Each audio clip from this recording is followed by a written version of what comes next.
Hello, I am Syntax, and this is Chapter 2 of House of Glass by your boy Pedro, 12. The first video didn't do too well, and that's okay. I'm gonna keep doing this for myself and anybody who would like to listen to the House of Glass read out towards you. I know I wish that there was more audiobook fanfiction type channels on YouTube, and so I decided to do it myself. If you're here, thanks for watching, and let's get right into it. Chapter 2, Bells. Hinata suppressed a yawn as she waited patiently in the training field Kakashi had ordered them to attend. It was 6:58 a.m., and neither of her teammates nor her sensei had arrived. Yet another reason that her placement was nonsensical. No sense of punctuality could be found within the psyches of her comrades. You're out early. Not all that surprising, I guess. The Hyuga heiress looked over her shoulder and spotted Naruto making his way into the training ground with a tired look on his face. Hinata glanced at her pocket watch. 7 o'clock sharp, just as he was instructed. So you are capable of following directions, Uzumaki-san, she thought to herself. The blonde walked over to the girl and sat down 5 feet from her. Why do you have to make us come out here so early? Wouldn't 8 o'clock have been better? That way we wouldn't be half asleep for this test thing, he complained through a yawn. The Hyuga girl sighed inwardly. Of course he complains. No work ethic whatsoever, she thought frustratedly. She then began counting in her head the number of seconds her remaining cohorts were late. Eventually, Shikamaru meandered his way into the field, looking even more exhausted than Naruto as he did so. 178 seconds. I expected closer to 300. Not bad, Nara-san, she thought to herself. After 10 more minutes, she gave up on counting for Kakashi. Okay, this is just stupid. He tells us to show up at 7 sharp, and he's not even here yet. 7 o'clock was 10 minutes ago, Naruto grumbled. Hinata, for the first time since Team 7's formation, agreed with the excitable Gideon. You would think that a Jonin would be at the very least, capable of being on time. I suppose that we set our expectations a bit too high, she said. Shikamaru then laid down on the grass and closed his eyes. Well, since it looks like we have time to kill, I'm gonna take a nap. Wake me when he gets here, he said. Before anybody, Naruto or Hinata could respond, the shadow user began to snore. Maybe I should do that too. Seems like a good idea, the blonde said, as he began to lay down on the grass. Hinata shook her head. I prefer if you didn't, Uzumaki-san, she said. Naruto raised an eyebrow and glanced at the Hyuga girl. Why's that? I thought you were displeased with us, or whatever.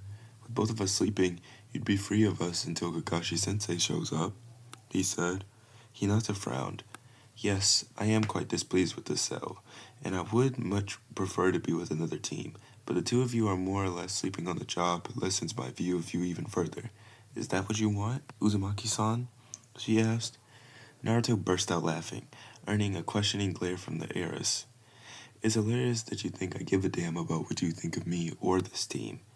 You're stuck with us, whether you like it or not. Hell, since we're, a team, maybe you should follow our example and take a nap. You definitely need your beauty sleep, he retorted.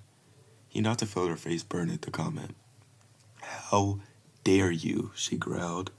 The blonde chuckled at her obvious indignation and closed his eyes to sleep. Don't get so worked up.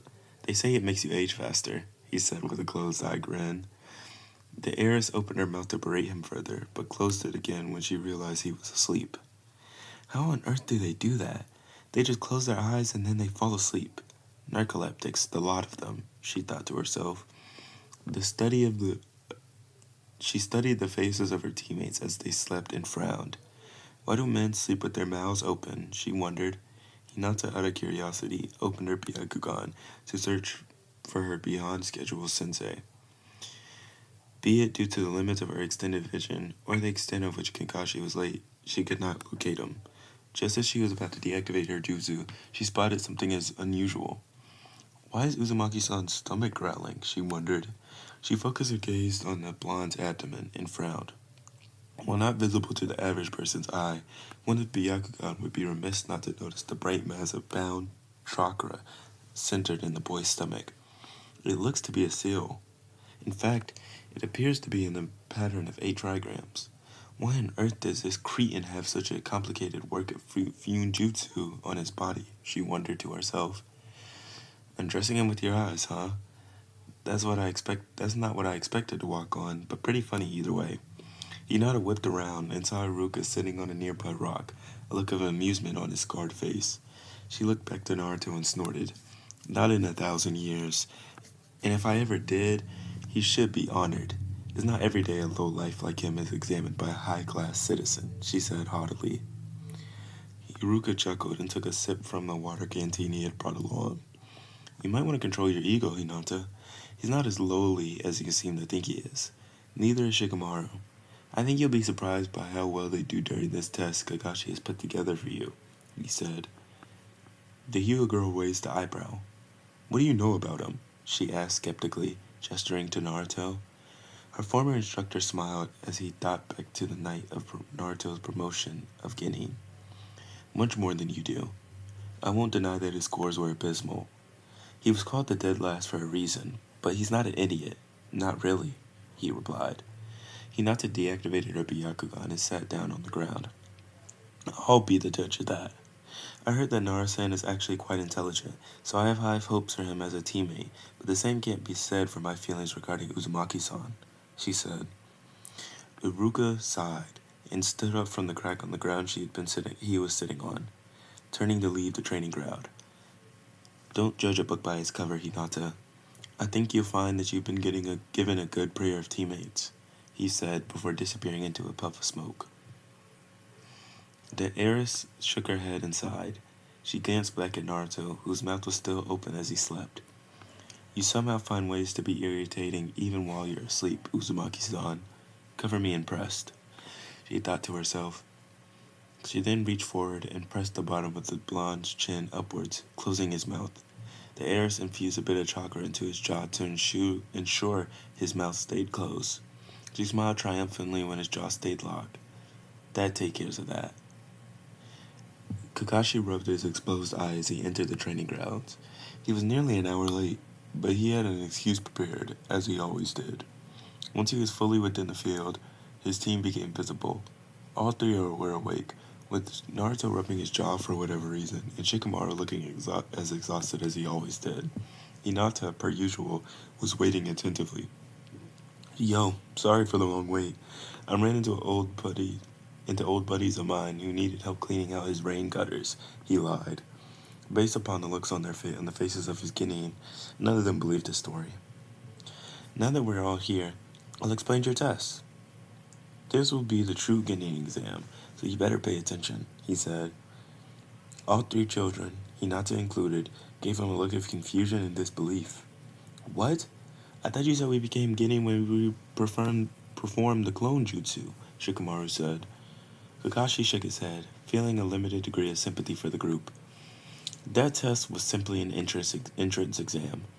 You gained the right to attempt to become Genin. You still have one more test, he explained. Hinata then motioned for him to continue. The Jonin produced a pair of bells and presented them to the group. You're going to be trying to take these bells for me. Capturing a bell ensures your promotion on this team, he explained. Naruto furrowed his brows. But there are only 2 bells. There are 3 of us, he pointed out. The silver-haired ninja shrugged and attached the bells to his belt.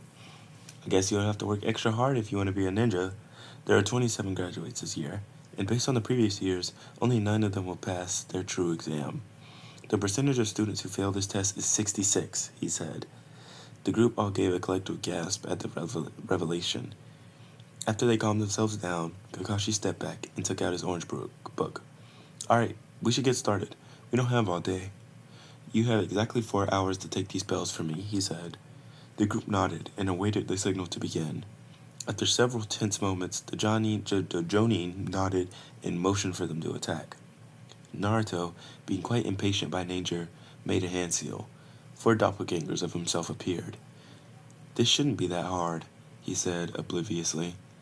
He and the clones then charged Kakashi, who had not glanced up from his book. As the multiple copies Nar- as the multiple copies of Naruto reached him, the silver-haired ninja effortlessly dodged their attacks, destroying 2 of the 4 in a single motion that was too fast for the blonde to detect with his eyes. "Shadow clones? That's impressive. Most Chunin can't use that technique," Kakashi complimented as he casually maneuvered around the Naruto and his clones. "Why the hell are you reading a book during a fist fight?" the excitable Genin demanded as he was being matadored time and time again.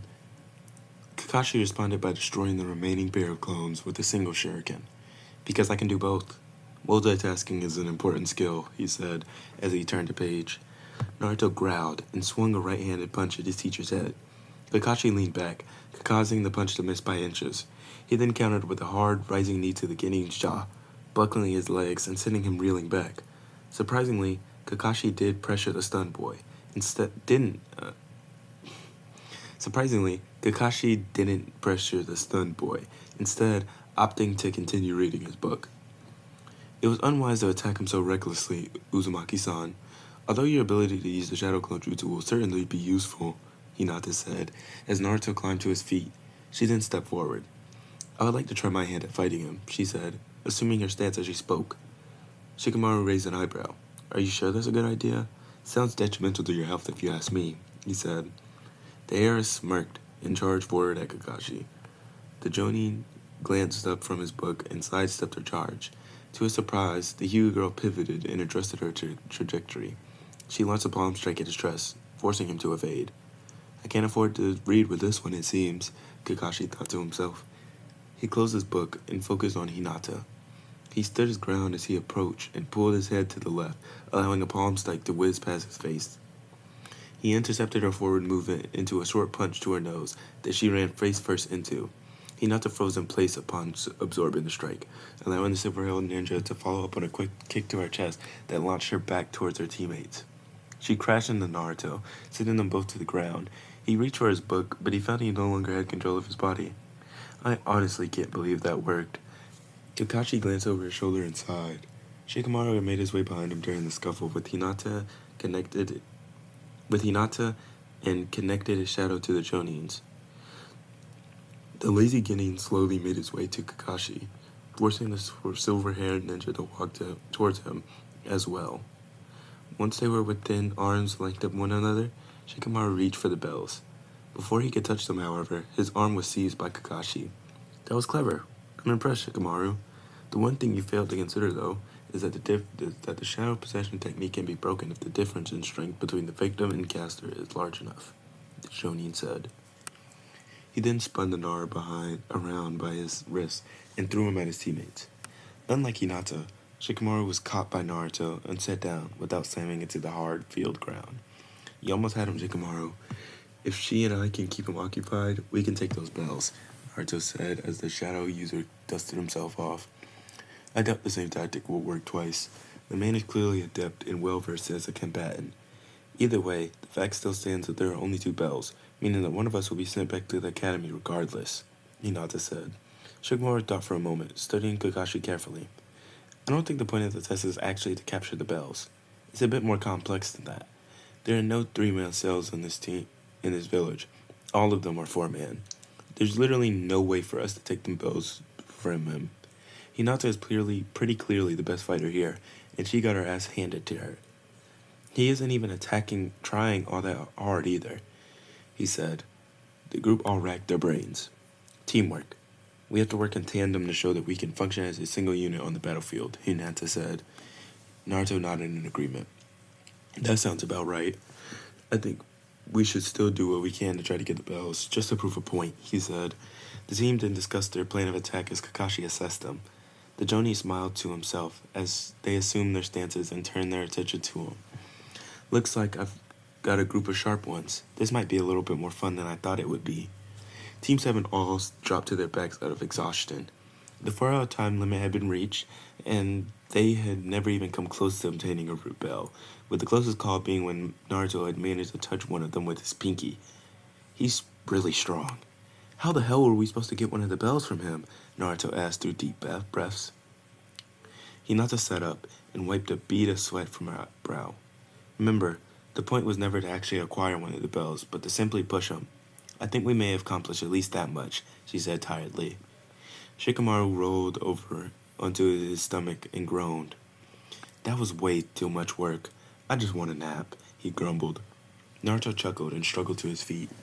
Preaching to the choir, buddy. I could use a few hours of sleep myself, he said.